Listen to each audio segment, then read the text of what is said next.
Hello everybody, and once again welcome back to Financeable YouTube channel. Today in this video I'm going to show you how you can change your password on Remitly, so make sure you follow my step till the end.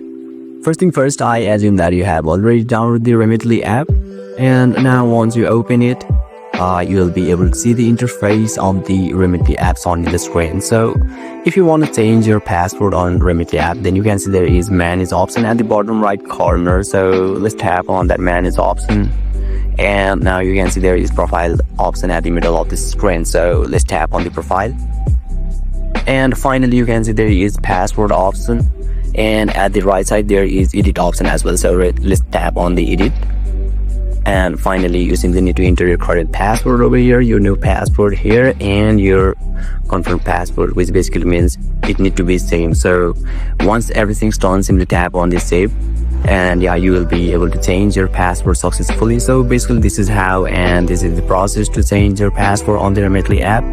And if you still encounter any issue during this process, feel free to leave a comment and I'll be happy to assist you. If you found this video helpful, please give it a thumbs up, and if you are new to this channel, make sure to hit the subscribe button and set the bell icon to on so that you can stay updated with our latest content. Thank you for watching, and I'll see you next time.